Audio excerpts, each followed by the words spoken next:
प्रधानमंत्री नरेंद्र मोदी 7 दिनों के विदेश दौरे पर आज रवाना हो रहे हैं। मध्य एशिया के 5 देशों के बाद प्रधानमंत्री मोदी रूस का रुख करेंगे। रूस में प्रधानमंत्री मोदी ब्रिक्स और शंघाई शिखर सम्मेलन में हिस्सा लेंगे। और 7 दिनों के विदेश दौरे यात्रा पर रवाना होने से पहले एक दिन पहले प्रधानमंत्री मोदी ने कहा है कि उज्बेकिस्तान के साथ भारत कारोबार और साझेदारी के कई अहम समझौते करेगा। पीएम ने कहा है कि ताशकंद में ही हमने अपने लोकप्रिय प्रधानमंत्री लाल बहादुर शास्त्री को खोया था। यात्रा के दौरान मैं भारत के इस महान सपूत को वहां भी नमन करूंगा। कजाकिस्तान में प्रधानमंत्री नरेंद्र मोदी की यात्रा के दौरान भारत कजाक सूचना प्रौद्योगिकी विशेषता केंद्र का उद्घाटन होगा। इसके बाद पीएम मोदी 8 जुलाई की शाम रूस पहुंचेंगे। भारत के वित्त मंत्री अरुण जेटली 4 दिवसीय दौरे पर रशिया पहुंचेंगे। यहां आज वो ब्रिक्स के उद्घाटन में बोर्ड ऑफ गवर्नर्स की बैठक में हिस्सा लेंगे। इसके बाद जेटली कल यानी 8 जुलाई को ब्रिक्स की बैठक में हिस्सा लेंगे और 10 जुलाई को वो मॉस्को वापस लौटेंगे और 11 जुलाई की सुबह भारत लौट आएंगे। आज चेन्नई में रेलवे अपनी 50,000वीं कोच लॉन्च करेगा। ये रेलवे के कोच मैन्युफैक्चरिंग सेंटर के लिए एक बड़ी कामयाबी है। रेल मंत्री सुरेश प्रभु दिल्ली में रिमोट का बटन दबा करके भारत की 50,000वीं AC 3 टियर कोच का उद्घाटन करेंगे। व्यापम घोटाले की पड़ताल में जुटे पत्रकार अक्षय की मौत पर दिए गए संवेदनहीन बयान को लेकर बीजेपी महासचिव और मध्य प्रदेश के मंत्री कैलाश विजयवर्गीय ने माफी मांगी है। उन्होंने सफाई देते हुए कहा है कि उनके बयान को गलत तरीके से पेश किया गया। मध्य प्रदेश के वरिष्ठ कैबिनेट मंत्री कैलाश विजयवर्गीय ने कहा है कि अक्षय का पोस्टमार्टम करने वाले डॉक्टरों ने उन्हें बताया है कि अक्षय की मौत हार्ट अटैक से हुई है। इससे के बाद विपक्ष ने भी कई सवाल खड़े किए। मध्य प्रदेश की शिवराज सरकार पत्रकार अक्षय के विसरा की एम्स दिल्ली में जांच कराने की मांग पर राजी हो गई है। इस सिलसिले में सरकार ने सूबे के डीजीपी को निर्देश भी दे दिए हैं। बहन की मांग पर अब विसरा की जांच दिल्ली में एम्स में और हैदराबाद में FSL में भी होगी। व्यापम घोटाले की कवरेज के दौरान संदिग्ध हालत में जान गंवाने वाले पत्रकार अक्षय सिंह का रविवार को दिल्ली के निगम बोध घाट पर अंतिम संस्कार कर दिया गया। कांग्रेस उपाध्यक्ष राहुल गांधी, दिल्ली के सीएम केजरीवाल, मनीष सिसोदिया, दिल्ली बीजेपी अध्यक्ष सतीश उपाध्याय, दिल्ली कांग्रेस अध्यक्ष अजय माकन समेत कई नेता निगम बोध घाट पहुंचे और उन्हें श्रद्धांजलि दी। पत्रकार अक्षय सिंह की आत्मा की शांति के लिए वाराणसी में कैंडल मार्च किया गया। कैंडल मार्च के जरिए लोगों ने उन्हें श्रद्धांजलि दी।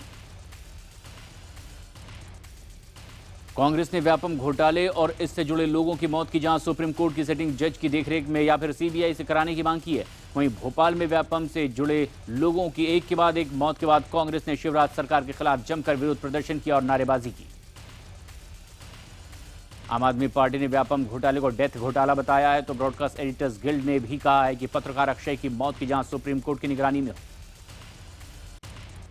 व्यापम घोटाले में STF की मदद कर रहे मध्य प्रदेश के मेडिकल कॉलेज के डीन की दिल्ली के होटल में लाश मिली। रविवार सुबह होटल के स्टाफ ने उन्हें अपने कमरे में मृत पाया। कांग्रेस नेता दिग्विजय सिंह और IMA के मुताबिक मध्य प्रदेश व्यापम घोटाले में डॉक्टर अरुण शर्मा STF की मदद कर रहे थे। कांग्रेस नेता दिग्विजय सिंह ने जबलपुर मेडिकल कॉलेज के डीन अरुण शर्मा की मौत पर सवाल खड़े किए हैं। उन्होंने ट्वीट कर कहा है कि IMA के अध्यक्ष डॉक्टर सुधीर तिवारी के मुताबिक अरुण शर्मा ने 2 दिन पहले STF को व्यापम से जुड़े 200 दस्तावेज सौंपे।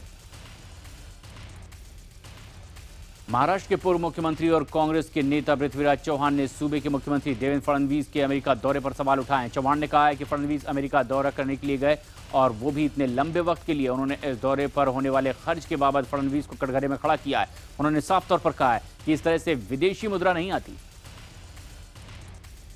लालू यादव ने कहा है कि उनका बड़ा बेटा तेज प्रताप बिहार में चुनाव लड़ेगा। दरअसल वैशाली के महुआ में रैली के दौरान जब इनका ऐलान किया गया तो उस पर स्थानीय नेताओं के समर्थकों ने जमकर हंगामा किया। लालू ने कहा कि हम अपवाद नहीं हैं, हमारा लड़का चुनाव नहीं लड़ेगा तो क्या भैंस चराएगा।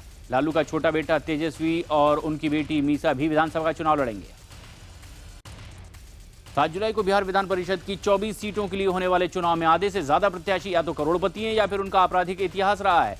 बिहार इलेक्शन वॉच ने खुलासा किया है कि 170 उम्मीदवारों में से 74 उम्मीदवारों के खिलाफ आपराधिक मामला चल रहा है, जबकि 77 उम्मीदवारों के पास करोड़ की संपत्ति। आम आदमी पार्टी के नेता जितेंद्र सिंह तोमर की पुलिस रिमांड आज खत्म हो रही है। दिल्ली के पूर्व कानून मंत्री तोमर फर्जी डिग्री के आरोप में गिरफ्तार किए गए थे।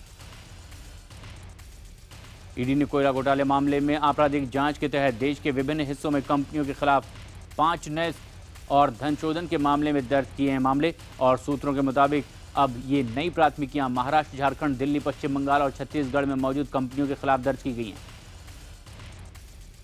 यूपी के गोरखपुर से पूर्व विधायक और समाजवादी पार्टी के नेता राजेंद्र सिंह पहलवान पर जमीन कब्जाने की कोशिश का आरोप लगा है।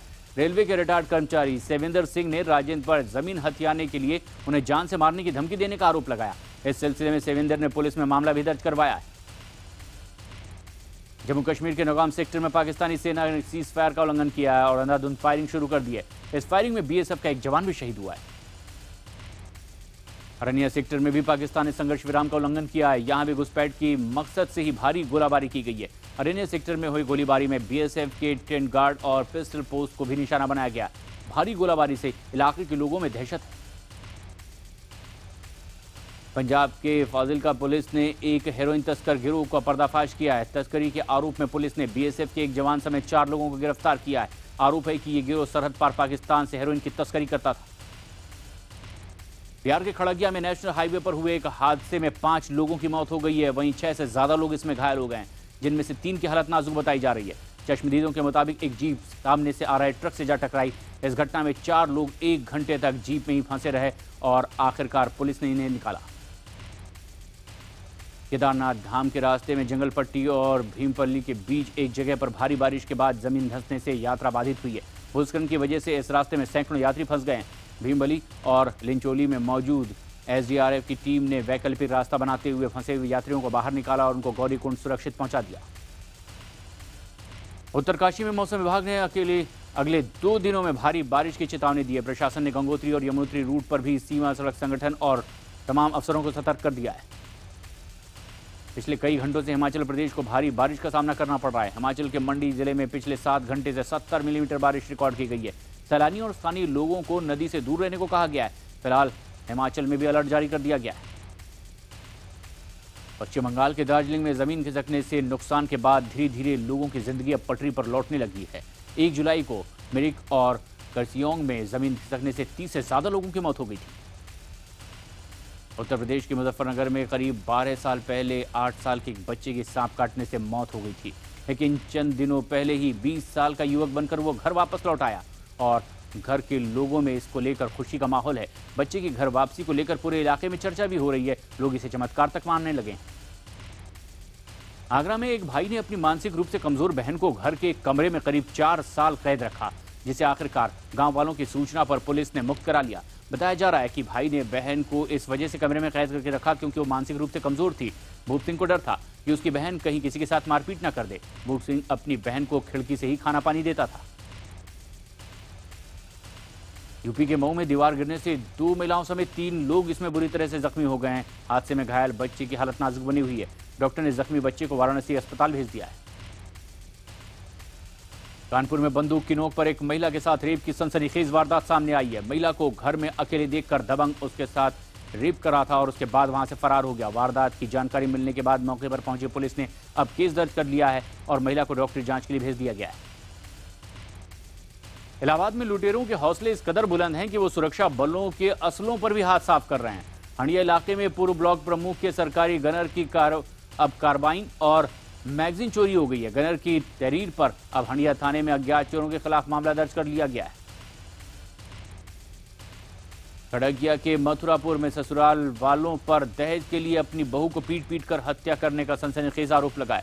पुलिस ने इस मामले में केस दर्ज कर जांच शुरू कर दी है। बिहार के मधुबनी में सरकारी अस्पताल की नर्स पर नवजात को जमीन पर पटक कर मारने का आरोप लगा है। अस्पताल प्रशासन ने आनंद फानन में शव को दफना दिया है। घर वालों का आरोप है कि जब उन्होंने इस घटना का विरोध किया तो नर्स ने उन्हें भी जान से मारने की धमकी दी और इसके बाद पीड़ित के परिजनों ने अस्पताल में जमकर हंगामा किया। भिलाई के पास 13 गांव के लोगों ने अवैध शराब के खिलाफ एक मुहिम शुरू कर दी है। गांव वाले एक रणनीति के तहत अवैध शराब के कारोबारी को पकड़ते हैं और फिर उसे पुलिस के हवाले कर देते हैं। गांव वालों का आरोप है कि पहले वो अवैध शराब की बिक्री की खिलाफ लगातार आवाज उठाते रहे और लेकिन पुलिस के पास भी गए, लेकिन पुलिस ने कोई सुनवाई नहीं की। आखिरकार उन्होंने ये कार्रवाई को अंजाम दिया।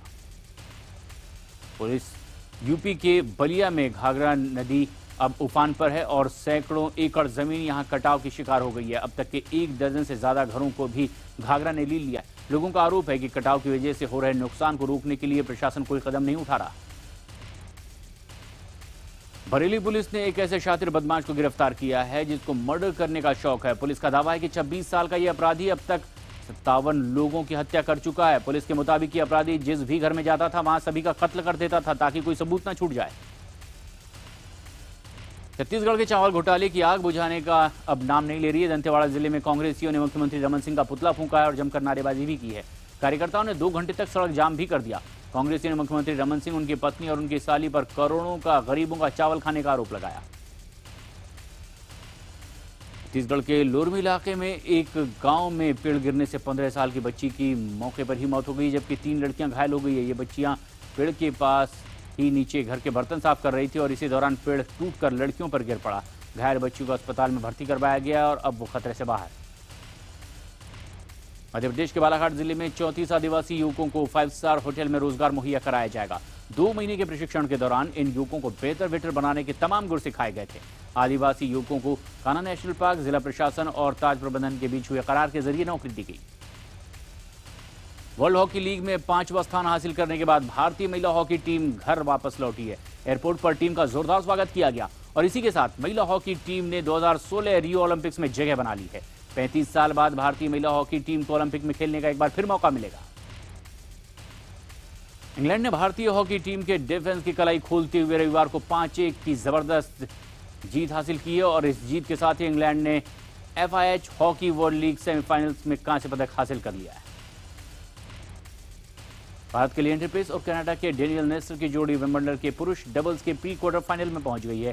वहीं सानिया मिर्जा और ब्राजील की ब्रूनो सेरेस की जोड़ी ने भी मिक्स डबल्स के अंतिम 16 में अपनी जगह बना ली। गंभीर ऋण संकट में फंसे ग्रीस के मतदाताओं ने रविवार को यूरो देशों द्वारा लगाई जा रही बेल आउट की शर्तों को मानने से इनकार कर दिया है। बेल आउट की शर्तों को मानने से इनकार करने के पक्ष में 61% लोगों ने मत डाला है, जबकि 39% शर्तों को मानने के समर्थन में मतदान कर रहे थे। इस फैसले के बाद ग्रीस यूरोजोन से बाहर भी हो सकता है। इस जनमत संग्रह को लोगों ने बढ़ चढ़ करके इसमें हिस्सा लिया। मुंबई में कांग्रेस नेता बाबा सिद्दीकी की इफ्तार पार्टी में सितारों का मेला लगा रहा। शाहरुख खान, जैकलिन फर्नांडिस, वरुण धवन सहित कई फिल्मी सितारे इस इफ्तार पार्टी में शरीक हुए। इस बार पार्टी में सलमान खान संगीता बिजलानी के साथ नजर आए। सलमान अपने पिता सलीम खान के साथ ही बैठे थे। पार्टी में सुनील शेट्टी, जरीन खान और कांग्रेस की नेता प्रिया दत्त भी मौजूद थी। 3 दिन पहले जारी हुए ऋषि कपूर और अभिषेक बच्चन की फिल्म ऑल इज वेल के ट्रेलर को यूट्यूब पर अब तक के 20 लाख से ज्यादा बार देखा जा चुका है। अभिषेक ने फिल्म को सराहने के लिए ट्विटर पर प्रशंसकों को धन्यवाद दिया है। अभिषेक ने लिखा है, ऑल इज वेल का ट्रेलर 20 लाख के पार, वाह, धन्यवाद दोस्तों। रितेश देशमुख, पुलकित सम्राट और जैकलिन फर्नांडिस की फिल्म मैगिस्तान का इश्क करेंगे गाना रिलीज कर दिया गया है। इस गाने में सभी कलाकार 6 अलग अलग अवतार में नजर आएंगे। रितेश देशमुख ने ट्विटर पर यह गाना शेयर किया है। जॉन अब्राहम एक बार फिर से नेगेटिव अवतार में नजर आने वाले हैं। सफेद रंग का सूट, हाथों में बंदूक और चेहरे पर लंबी मुस्कुराहट के साथ में अभिनेता जॉन अब्राहम अनीस बज्मी की नई फिल्म वेलकम बैक के पोस्टर में खूब जच रहे हैं। फिल्म अभिनेत्री नरगिस फाकरी आने वाली फिल्म अजहर में पूर्व भारतीय क्रिकेटर मोहम्मद अजहरुद्दीन की पत्नी संगीता बिजलानी का किरदार निभाएंगी। इमरान हाशमी पूर्व क्रिकेटर की भूमिका में नजर आएंगे। नरगिस पर्दे पर उनकी पत्नी की भूमिका में दिखाई देंगी।